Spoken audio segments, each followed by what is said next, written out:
Good morning Philippines, mga barangay, mga kababayan, mga kapatid. Ngayon po ay araw ng Huwebes, March 26, 2025. Pag-usapan po natin itong sinasabing report ng ICI. Ito pong ICI, ito yung Independent Commission of Infrastructures. Ito po yung naatasan na mag-imbestiga tungkol po sa mga anomalya ng flood control na nagkakahalaga ng trilyon. At ayon sa nabanggit na report, wala raw pong kasalanan ang dating Speaker of the House na si Martin Romualdez. Ang tanong po, mga barangay, mga kababayan, mga kapatid, kung hindi po si Martin Romualdez ang may kasalanan, sino po? Well, ayon po sa ombudsman na si Boyeng Rimulya,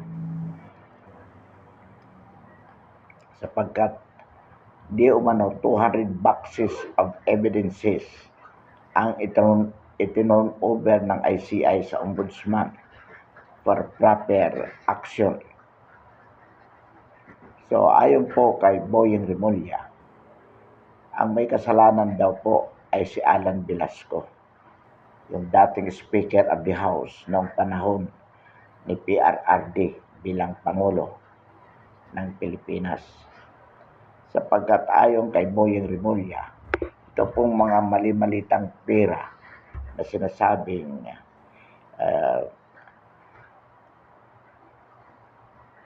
naging pansuhol mula doon sa flood control projects, nangyari daw po noong panahon ni Alan Velasco. So ano po ang implication nito, mga kabarangay, mga kababayan, mga kapatid, na gustong palabasin ni Boyeng Rimulya na ang may kasalanan dito po sa flood control scandal ay wala pong iba kundi si Pangulong Duterte, hindi po si Bongbong Marcos. Yun ang dahilan po kung bakit sinasabi nila na walang kasalanan si Martin Romualdez, bagkos si Alan Velasco.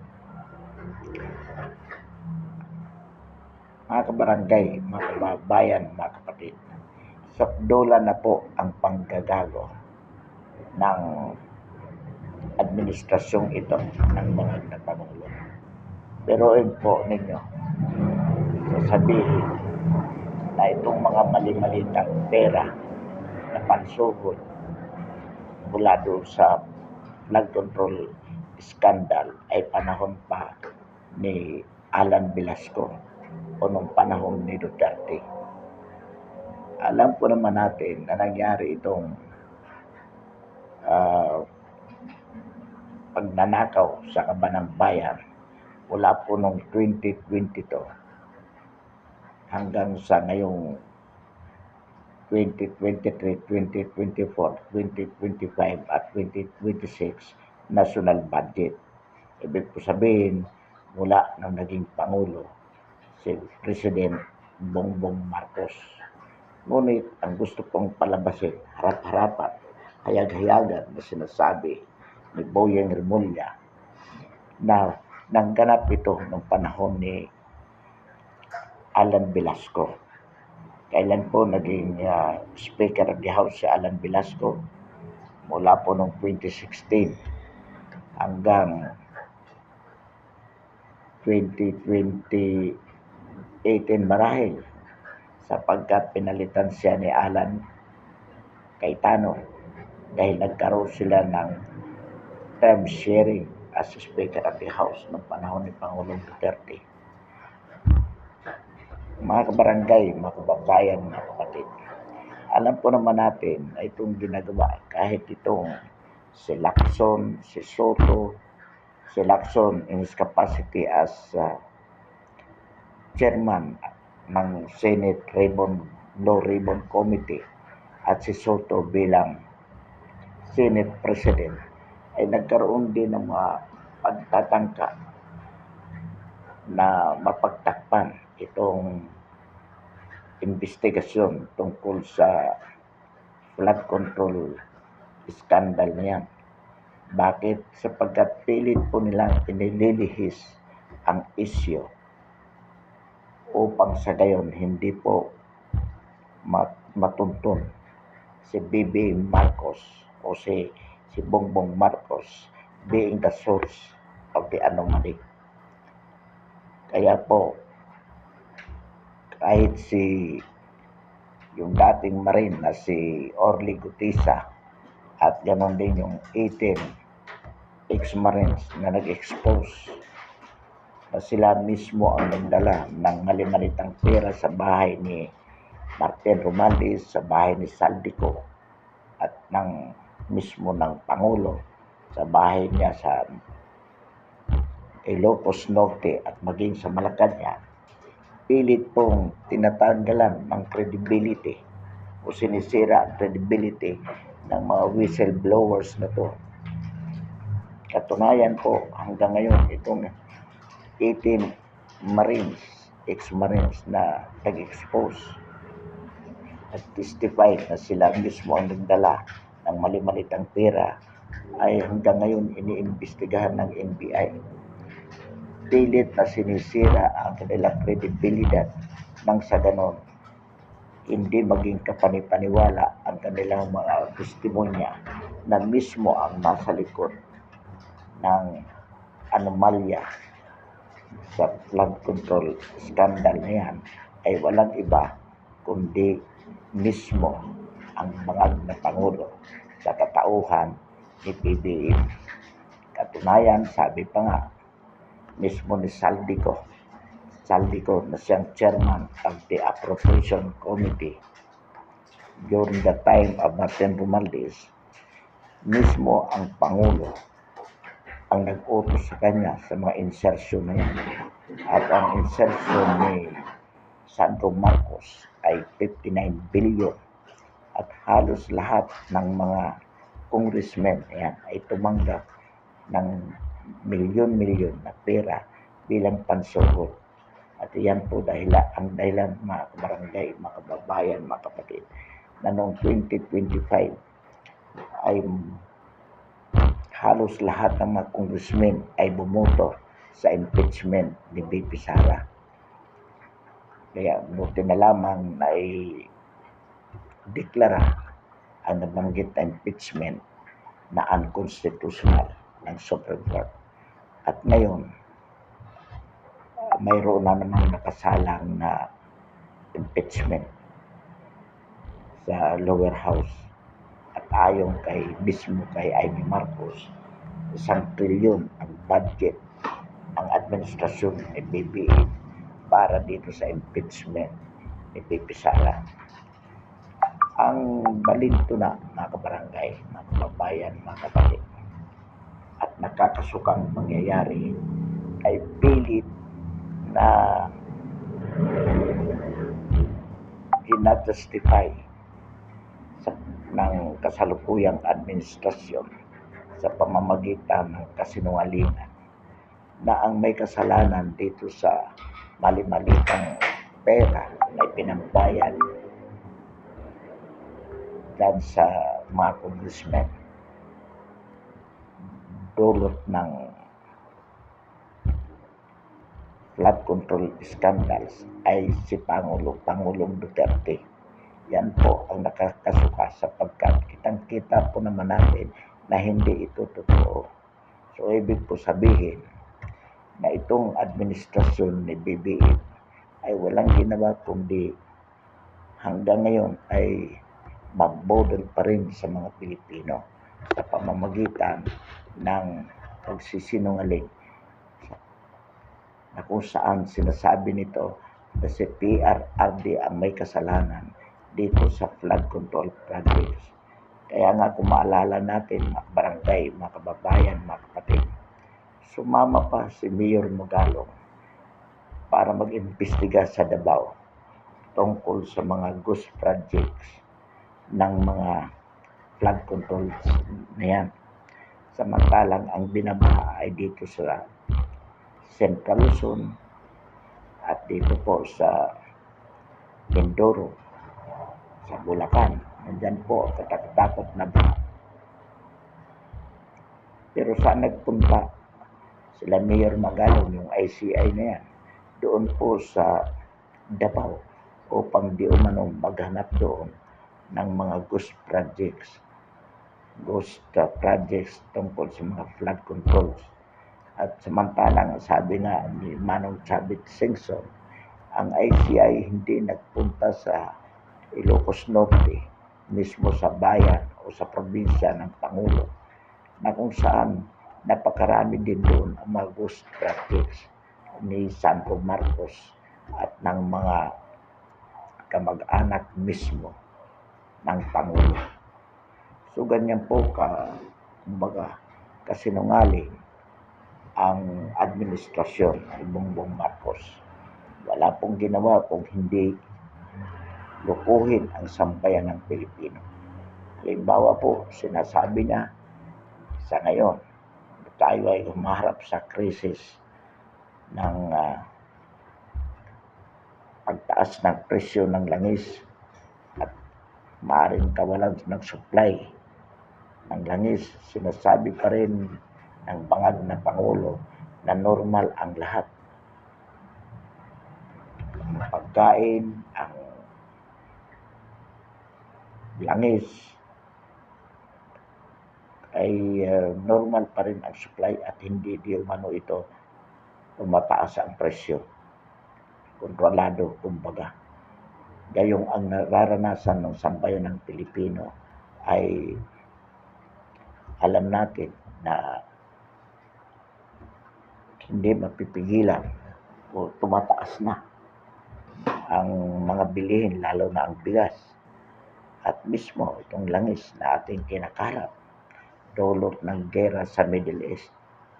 So ito po, at ang nakakalungkot, sa kabila ng tayo ay patuloy na naghihirap, binubudol pa rin ng kasalukuyang administrasyon ang pamahalaan ni BBM, particular ang Congress, ay abala pa rin dito sa impeachment ni BP Sara, na alam naman po natin na ang tanging layunin nito ay ma-disqualify siya para tumakbo bilang Pangulo sa 2028.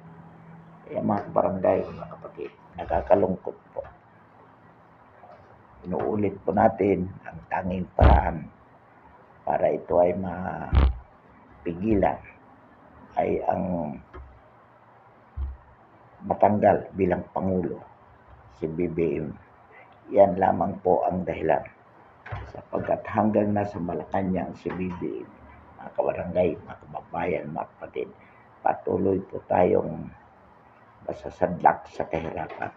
Sapagkat ang kanyang administrasyon ay wala pong likatiting na marasakit sa sambayan ng Pilipino. Katunayan, sa halip na mag-concentrate ang administrasyong ito upang masolusyonan ang ating mga kinakaharap na problema, patuloy po sila sa pamumulitika. Patuloy sa kanilang pagsisikap na matanggal bilang Vice President si BP Sara. Nang sa gayon, sila po ay patuloy na magpasasa, magnakaw sa kaban ng bayan. Kaya nakakatakot po itong ating kalagayan. Ang sinasabi po ng administrasyong ito, walang pera ang pamahalaan, kaya dapat magbenta ng mga government assets upang ipambili ng langis. Pero ang pera ng taong bayan ay patuloy na ninanakaw. Nakakalungkot po, mga kabarangay, mga kababayan, mga kapatid. Pag-usapan po natin itong impeachment. Kanina po nagkaroon ng hearing sa Justice Committee sa House of Representatives kung saan hindi po dumalo si BP Sara.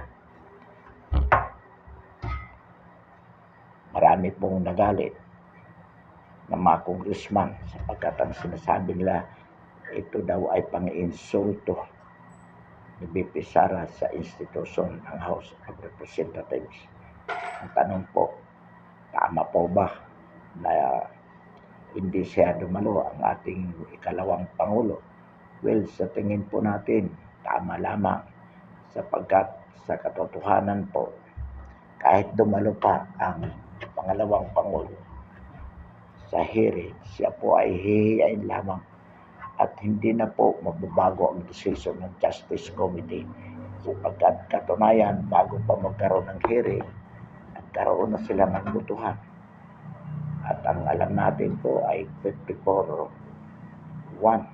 ang boto na kung saan tineklara ng Justice Committee na mayroong sufficient in form and substance ang impeachment complaints laban sa pangalawang Pangulo.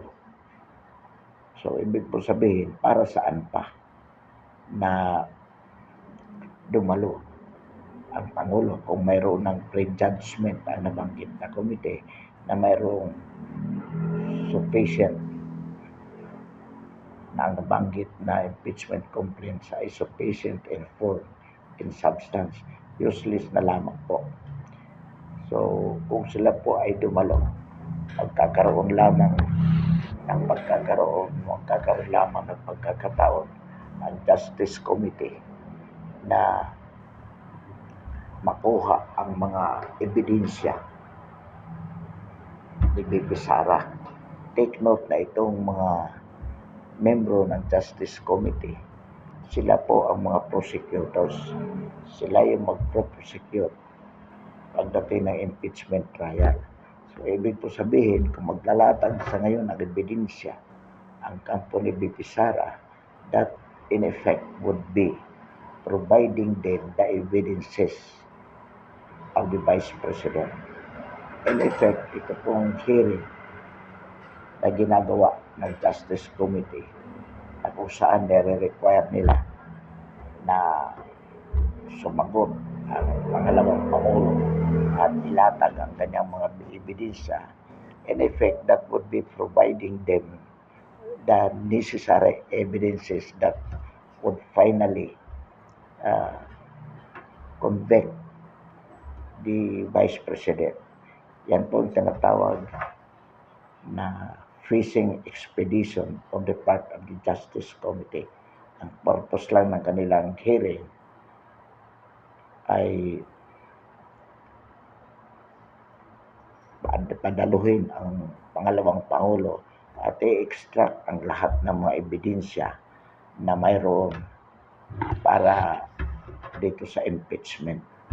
Kaya sa atin pong pananaw, mga kabarangay, mga kababayan, mga kapatid, tama po lamang ang ginagawa ng defense team na hindi sila maglatag ng kung anumang ebidensya na mayroon sila dito po sa impeachment. Otherwise, that would be giving the prosecution the evidences available for the defense. Kaya tayo po'y naniniwala na tama ang ginagawa ng defense team na hindi sila magbigay ng ebidensya in terms of submitting their answer. Kaya po, ang ginawa nilang answer, yung conditional.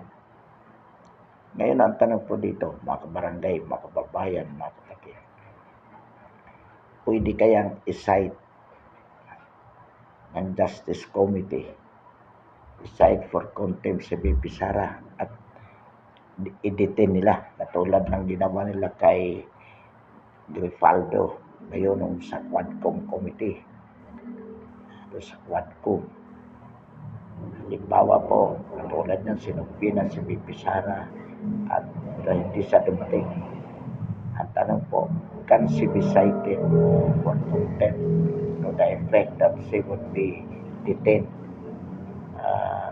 indefinitely? Yan po ang tanong.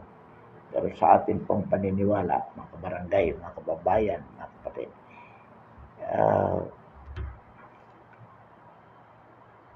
ito po ay magiging highly questionable at pwede po itong dalhin sa Supreme Court. Itong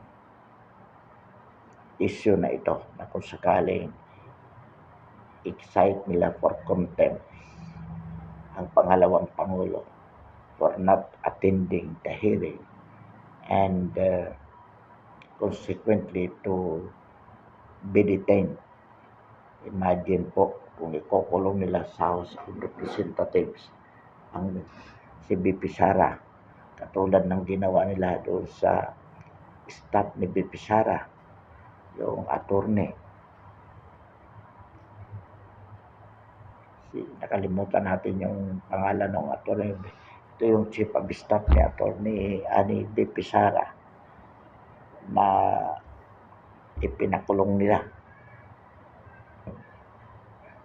So, ang tanong po, dito sa kaso ni BP Sara, pwede ba siya? Sa atin pong paniniwala ay hindi po maaari yan. Sapagkat in the first place, ang itong si BP Sara cannot be compelled to present her evidence before the committee. Otherwise, that would be self-incriminating. Sapagkat alam naman natin, although ang impeachment case is limited, that the penalty is limited to removal of office and disqualification from holding a public office. Pero consequently, pwede rin siyang kasuhan ng kriminal using the evidences presented during the impeachment. So, kung sakali, anumang ebidensya na iprepresenta niya sa impeachment by coercion would in effect be self-incriminating. Kaya sa atin pong paniniwala, hindi po siya mapipilit na mag-appear at magpresenta ng kanyang mga ebidensya.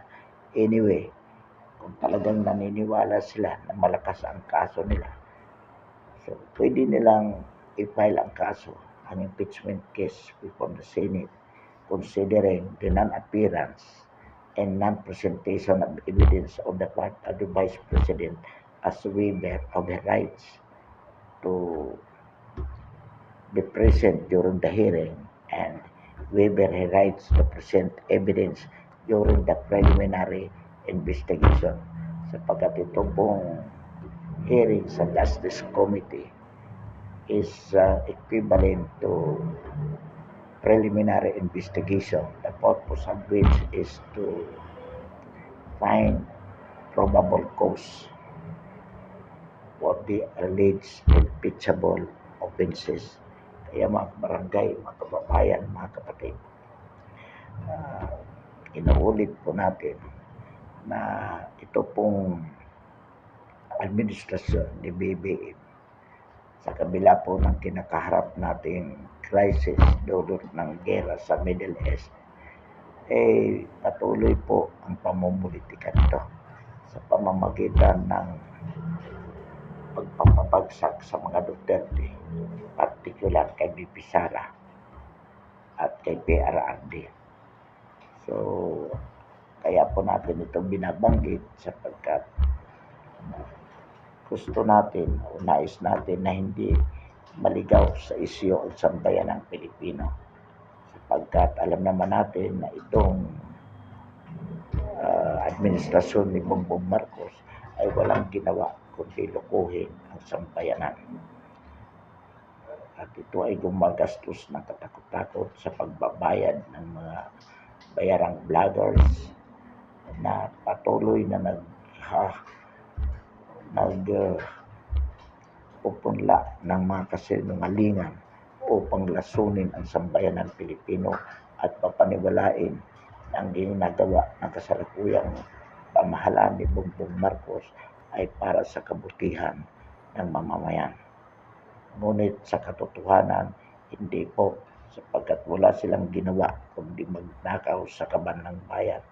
Sinasabi pa nga, may narinig tayo sa balita na di umano noong war on drugs ni PRRD, kakaunti lang ang nakumpiska ng mga shabu.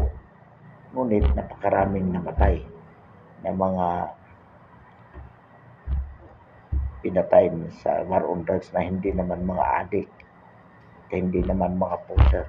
Samantalang itong war on drugs ni BBM di umano ay doble ang napukumpiskang mga droga. Kung halimbawa 1 ton lang ang nakumpiska ni PRRD, kay BBM ay 2 tonelada. Ngunit sa war on drugs ni PRRD, maraming namatay. Sabi nila 36,000. Pero dito kay BBM, kahit isa, walang namatay. At ang sinasabi pa, sa panahon ni PRRD, ang daming mga krimen. Ngunit sa panahon ni BBM, walang krimen. Itong ganitong mga pronouncements, mga kabarangay, mga kababayan, mga kapatid, ay hayag-hayagang panlulupo sa sambayan ng Pilipino, sapagkat alam naman natin by our own personal experience na talagang dumarami ang mga adik, dumarami ang mga krimen, maraming nagugutom, naghihirap ng mga Pilipino, sapagkat ang kasalukuyang pamahalaan ni BBM mula nang ito ay umupo noong 2022 hanggang ngayon at sa darating pang panahon ay wala talagang ginagawa na kabutihan para sa sambayan ng Pilipino. Muli, mga kabarangay, mga kababayan, mga kapatid, tapusin po natin ang ating talakayan ngayong umaga at muli, marami pong salamat.